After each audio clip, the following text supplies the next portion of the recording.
Welcome my friends, welcome to my next lecture. Now if you remember in my last lecture I was kind of talking about, or I introduced the notions of what is called complex valued functions of complex variable. So now my next object, at least in this lecture, is to introduce the notions of what is called limit, continuity and differentiability. Now if you recall the notions of limit, continuity and differentiability you are familiar with for real valued functions of real variable.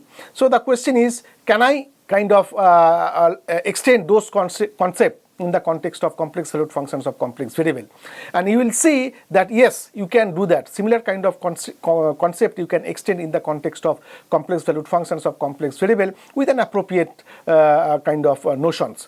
So that is my plan for today's lecture. Okay, so as I said, so in my last class I talked about, or I introduced the notions of complex valued functions of complex variable.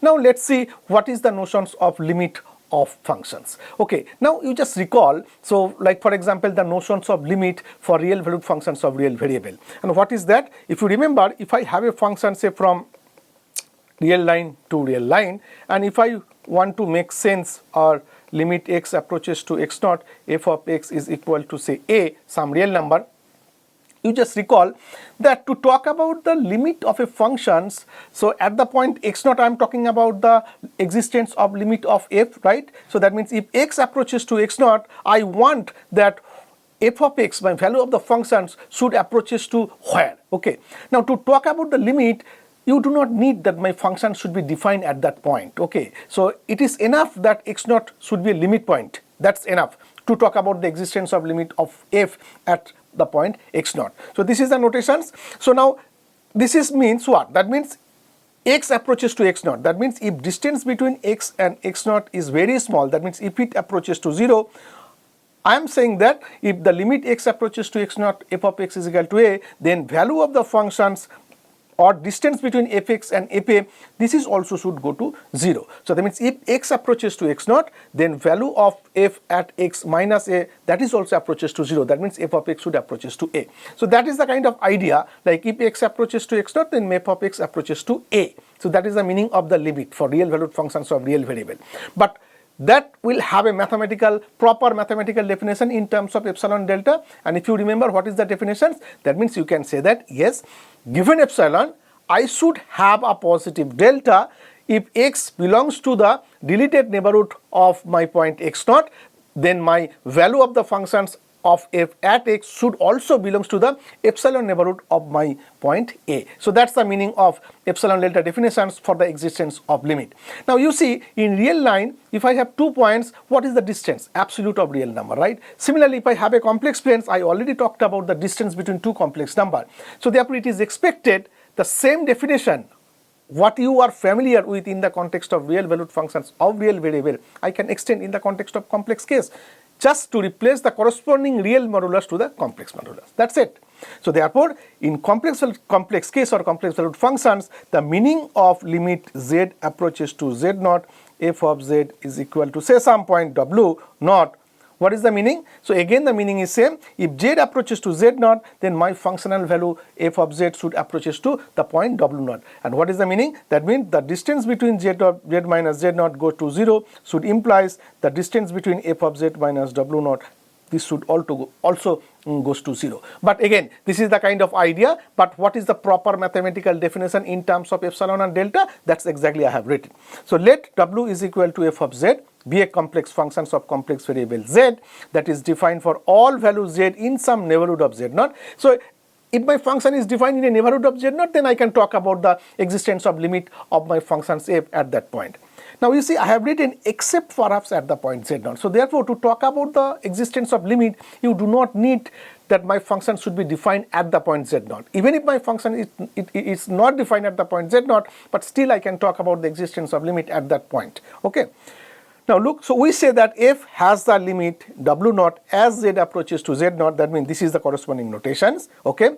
Now in terms of epsilon delta, what is that? That you are already familiar with in the real case, that for each positive epsilon, there should exist a delta such that whenever my z belongs to the deleted neighborhood of z naught, that means what? That means z belongs to b of z naught delta minus z naught. Okay, then my functional value f of z should lies or the distance between f of z minus w naught is less than epsilon, that means f of z should belongs to b of epsilon w naught.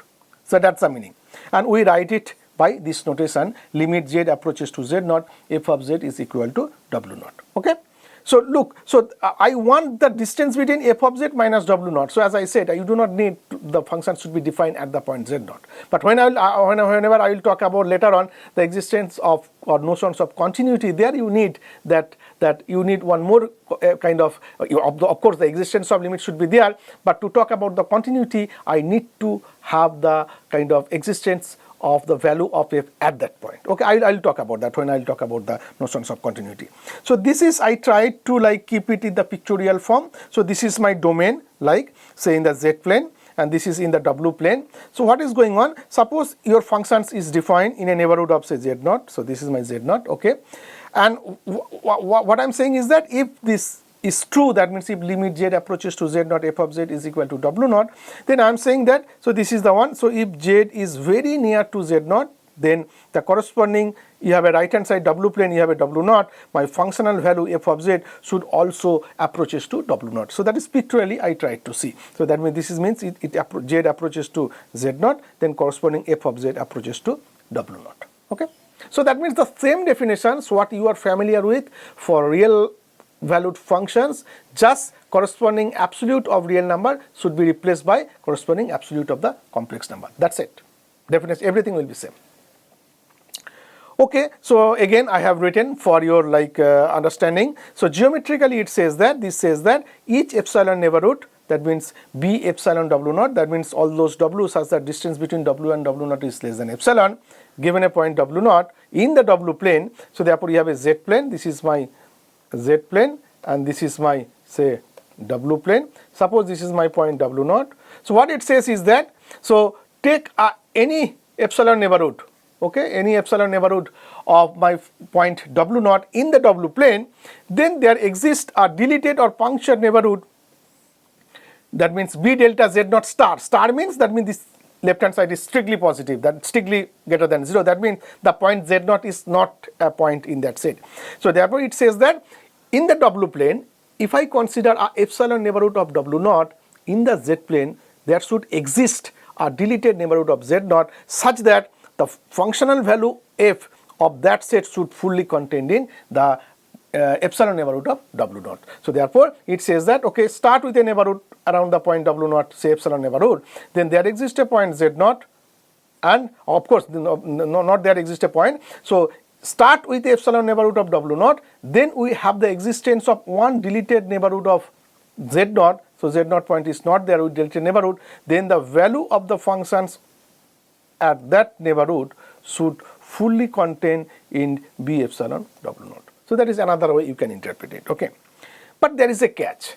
What is that catch? Like for example, if I have a functions real to real, and then if I have the meaning limit x approaches to x naught, f of x is equal to a. Now whenever I am saying that x approaches to x naught, that means the distance between x and x naught is very small. Now look, if I draw a picture, so this is my real line, suppose this is my x naught, right?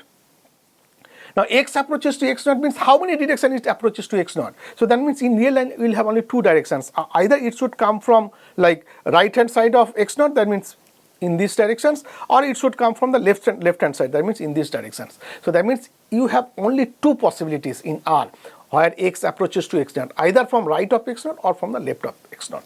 So that is a two way. However, in the complex plane, if I have the complex plane, and suppose if I have the point z naught, and if I say that z approaches to z naught, there how many ways you can say that z approaches to z naught? There are infinitely many ways. For example, if this is my z naught, I can come in this direction, I can come in this direction, I can come in this direction, I can come in this direction. So therefore, the kind of definitions of limit ensures that whatever direction I should come, the value of the function should approaches to the single complex number. That is very important, and that's how it differs from the concept of limit in the real valued functions and the concept of limit in the complex case. So like in the R2, if I have a functions, if you remember, if I have a real valued functions of two real variables, similar kind of situation we will have. So in the R2 case, like in the R case, if I have a point, you will have only two directions to approach that point. However, instead of R, if I go to R2 or Rn. So if I have a point, say xy in R2, and if I say that I need to approach that point, so you have infinitely many directions to approach. For example, in R2 you have origin. How many ways I can come to real axis, I can come to x-axis, y-axis, so on and so forth, diagonally everything. So suppose this is my R2, right? This is my origin, and if I say that you should approaches to 0 in how many directions, you can say that I can approaches here, I can approach in this, I can approach in this, I can approach in this, so on. So you have infinitely many directions to approach. So therefore it is automatic that okay, so for the consistency of the definitions of the limit, whatever direction I should approaches to the point z0, the functional value should approaches to a single point. And the definitions I have given in my last slides, that whenever the distance between z and z0 is less than delta, my value of the functions of f at z minus w0 is less than epsilon, it will implies that it doesn't matter which directions I am approaching to z0, my functional value should always approaches to w0. So that definition implies, and that is the major differences from the existence of limit of a real valued functions from the existence of a limit of a complex valued functions. Okay. So in case of, so I have written that note, this is very important. Okay. So what is the advantage of that? Advantage is that, so for example, if I want to say that existence of limit means what? You have to use the definitions. But if I say that limit does not exist, then what you have to do, you take two different directions approaching to the same point and show that the corresponding functional value approaches to different point. So you can say that the limit does not exist. So therefore that is very much useful in the context of existence of limit for complex valued functions. Real valued function means what? You have a right hand side limit, you have a left hand side limit. If these two limits have a different value, then we can say the limit does not exist. Similarly for complex valued functions of complex variable, for the non-existence of the limit, it is very important. Okay. Anyway, so that note I have written. So in case of functions from real valued functions of real variable, x approaches to the point x0 in only two directions, either right or left. So either right of the point x0 or the left. In the complex case, that is very important, because complex number, it's like I can associate with the point in R2, and of course the distance in R2 is Euclidean distance, and same distance using the same concept I have the distance of complex number. Now in the case of complex case, z can approaches to z0 from any directions. You have infinitely many directions. So therefore the limit z approaches to z0 f of z exists, it is required that fz must approaches to the same value no matter how z approaches to z0. Okay. So that's the meaning of the kind of notions of limit. So therefore the definitions I have given will implies that whatever directions I approaches to z0, okay, the functional value approaches to the same number, complex number, then only I can say that yes, the limit of these functions at that point exists, and it is exactly your complex number w0. Okay. So that is the difference between real valued functions and complex valued function, existence of the limit. Yes. Okay, few examples I have given. Okay, so as I said, so like to prove the examples that for example this limit exists. Okay, for the existence you just use the epsilon delta definitions. Now let me just talk about this example 3, and I will show that this limit does not exist. Now to prove that limit does not exist, as I said in my last slides, that existence of limit implies that at the point z0, whatever direction I should approaches to z0, my functional value should approaches to a single complex number. For the non-existence, I will pick two different directions and both approaches to z0. However, the functional value approaches to two different points, so two different complex number. I will say that my limit at that point of this function does not exist. Okay. For example, example 3. So this limit will exist. So this will be the value. You can check it. This limit will be yes, this should be 2. Okay. And what about this limit? This limit is very straightforward. This is 1 plus 2i bar, that means 1 minus 2i. You just check it using that epsilon delta definition. Now let me come back to the example 3. What is that? It says that if I have a function f of z which is real z divided by modulus of z, then examine the existence of limit z approaches to 0. Now look, this function. This function is defined on c minus 0, right? Because at 0 it is not defined, because at 0 modulus of z is 0, so it is not defined. So, but still I can talk about the existence of limit at 0. So in my kind of when I was talking about the notions of limit, I said that to talk about the existence of limit of a function at some point, you do not need that function should be defined. Okay. So therefore at point 0 my function is not defined, but still I am going to talk about the existential limit at that point. Okay, so this is what. So what is your fz? Fz is clear. So this is, that means this is limit z approaches to 0, real part of z divided by modulus of z. Okay, now z is a complex number, it will have a representation. So let me z is equal to x plus iy. Okay, or maybe just look at that kind of pictorially. Okay, so I have a z plane, right? I have a z plane and I have a w plane. Now what I want, that this is my origin. Okay, so if z approaches to 0, what will happen of this function? My function is f of z is equal to real z divided by modulus of z. So now you see z approaches to 0. So now I can say that, okay, so I can say that there are many directions I can approach this. So to 0. So I am saying that, okay, I am approaching to 0 from the what is called real axis. Now if I approaches to 0 from the real axis, then how z looks like? Z is x, because imaginary part is 0, and x approaches to 0. Okay, then what is the value of this object? So then you can say that this transferred to limit x approaches to 0, real z, so z is equal to x, that means this is x, so divided by modulus of x. Okay, and what is that? So z, so modulus of x. Okay, I am approaching in this direction, that means x is positive, so x is positive, so that means this is x, so that means this is 1. Okay, so now I am approaching to 0 from the positive real axis, that means in this directions, and the value is exactly equal to 1. Okay, fine. Now this is my 0. So now I am saying that, okay, I instead of positive real axis, I want to approaches to 0 from the what is called imaginary axis. Okay, from the upper plane. So from if z approaches to 0 in this direction, then what is my z? Then my z is actually iy. X is 0, right? And say y approaches to 0 and y is positive, right? Then what is the value of this one? Then this limit will be limit y approaches to 0. Okay, real part of z, this is z, so this is 0, so that means this limit is 0. You don't care about the denominator, because the numerator is 0, na? So numerator is function is real part of z, so therefore this is 0. So therefore if I approaches to 0 from these directions, it will be the value is 1. If I approaches to 0 from these directions, the value is 0, and 1 and 0, these two are different limit, so therefore limit does not exist.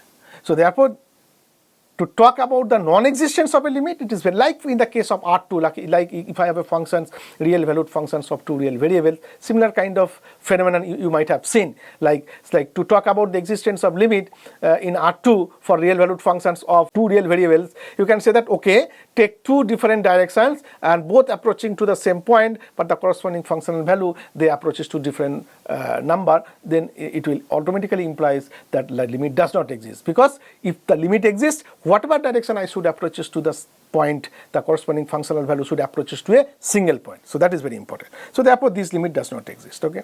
Similarly, you can check example for z bar by z, examine limit z approaches to 0. Okay, that also you can easily do, because you see z approaches to 0, so he approaches to 0 from the x-axis. Okay, so if I approaches to 0 from the x-axis positive real axis, then what will be the value? This one. So then limit z approaches to 0, say z bar by z. Okay, so that means if z is equal to x and x approaches to 0, x is positive, then what will be the value? So this value, then limit x approaches to 0, z bar, because it is a real, so x by x, so this is x by x, that means this is 1. Okay. Now again do the same. So if I approaches to 0 from the say imaginary axis, from the upper half plane, so that means you have a z is equal to iy, y is positive and y approaches to 0, then limit z approaches to 0, z bar by z, which is boils down to limit y approaches to 0. Now z bar means iy bar, so that means minus iy divided by iy. Okay, so that means this will give you minus 1. So therefore if I approaches to positive real axis or positive positive real axis, the value will be 1, and if I approaches to the imaginary axis, the value will be minus 1. So therefore I have two different directions, both approaching to the origin, however the corresponding functional value approaches to two different limits, so therefore limit does not exist. Okay, so therefore for the non-existence of the limit, it is very important. Okay, so this is I have done, but this portion also examine the existence of any arbitrary point z0 is non-zero. You just check it, take it as an exercise and do it.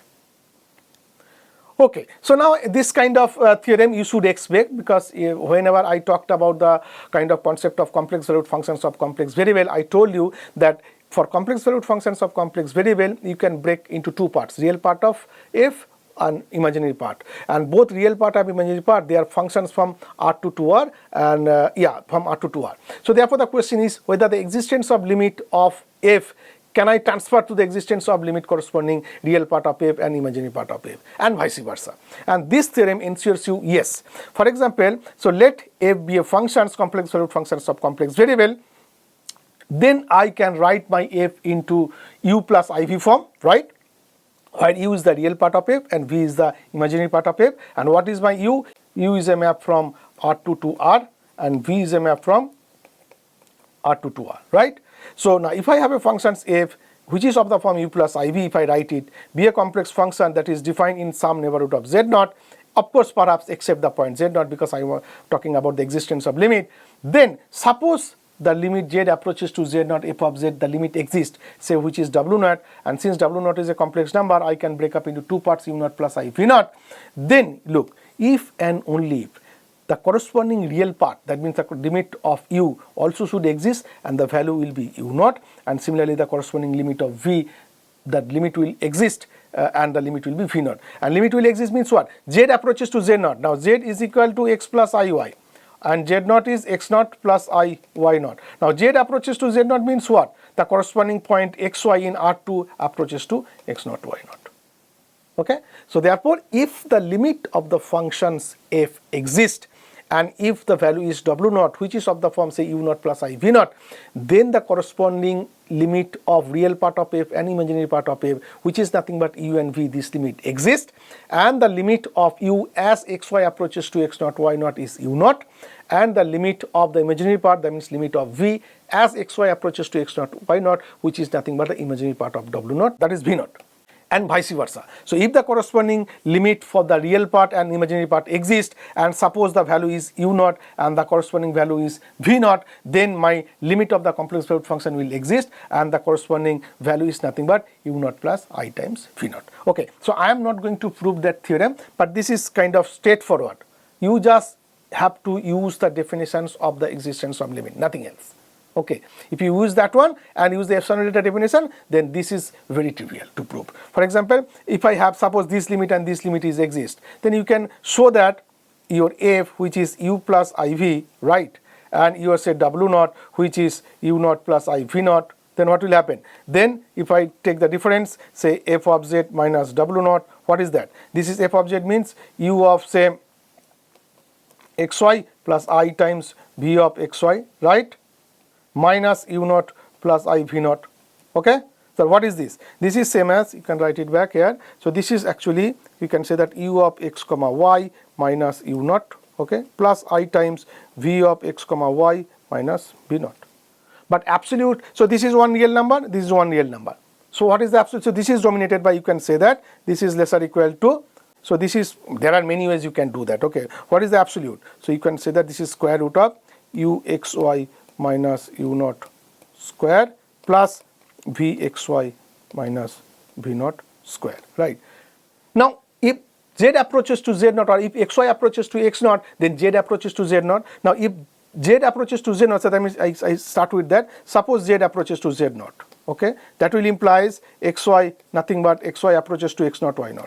Now if xy approaches to x0 y0, this is goes to 0, so this is goes to 0, as well as this is goes to 0. So therefore the whole sum is goes to 0, and therefore the corresponding this is goes to 0. So therefore if limit xy approaches to x0 y0, u of xy is u0, and limit xy approaches to x0 y0, v of xy is equal to v0, then it follows just using the definitions of complex number, modulus of the definition of complex number, it turns out that the corresponding limit exists, and limit will be w0, which is nothing but u0 plus I v0. And similarly vice versa, if the limit exists again, so you just use the fact that modulus of, so you have a mod z square, which is so you can say that modulus of z what? Square root of x square plus y square, right? So that will imply, you just, I'm giving a hint, you prove it, okay? That will implies that real part of z modulus which is dominated by mod z. So you just have to use that fact. And modulus of imaginary part of z, which is dominated by modulus of z. If I use that fact, then the existence of limit implies the existence of the individual, because u is the real part and v is the imaginary part. Just use the definitions then and use this kind of inequality, you will be able to prove this theorem. Okay. So this is very nice. For example, one example I have given, for example, of course, these are very simple functions, f of z is equal to z square. Now you can write it into two parts, u plus iv, and what is the u part? I already told you. U is in my, I think, last slides I had discussed. So u is equal to x square minus y square, v is equal to 2xy. So if I want to talk about the existence of limit at the point 1 plus 2i, so you use the existence of limit of u and v. So you can say that, okay, xy approaches to 1 comma 2, so then what is the value of this one? So you can say that I can use the existence of limit of u and v, and then I can conclude this one, and vice versa. Okay, this is very straightforward. So, but the important part is that, so if you are familiar with the existence of limit of a functions from R to R, then how it gets connected with the existence of limit of a complex valued functions. So this is for the limit part. Similarly, when I will talk about the kind of notions of continuity, similar kind of questions I can ask. Okay, if my functions is continuous, say complex valued functions, now I can break up or this function has a representation as real plus I times imaginary, and both of them are functions from R to R, and I know the notions of continuity there. Is there any relations? And or you will see there is a relations actually, and the relations should be very natural, and it is expected like that. Okay, so this is like some algebra of limit of functions, like that you know for real case also, like existence of sum of two functions limit, the corresponding it should be additions, or you can say that suppose this limit f exists as z approaches to z naught, limit g exists as z approaches to z naught, and suppose value is a plus b, a and b, then if I multiply scalar multiple by k, then the corresponding limit will be k times a. If I add it, then the limit will add. Okay, if I subtract two functions, then it will subtract. If I product it, then it should be product of the limits, and the divisions also is the division of the limits, provided the b should be not 0. Okay, so these are like algebra of limit that you are already kind of familiar with for existence of limit or the properties of limit for real valued functions. Some algebra. There is sum of two limits is the limit. Difference of, if I take the difference of the functions, then it will the corresponding difference of the limits, so on and so forth. Okay, so now I should talk about like point at infinity and the extended complex plane. Now if you remember in real line, how many infinities are there? So in the right hand side, then it's positive part, you will have a plus infinity, and the negative part you have a minus infinity. So therefore the questions you can say in complex plane, how many or what is the concept of infinity, or how many infinities should be there. Now in the complex plane, you will have only one point at infinity. Okay, so that is there. So I will say that what is point at infinity, and if I have a complex number, if I add that point at infinity, I will say that this is like what is called extended complex plane. Okay, and once I have extended complex plane, then I will show you that there is a connections between a point in the sphere and point in the complex plane.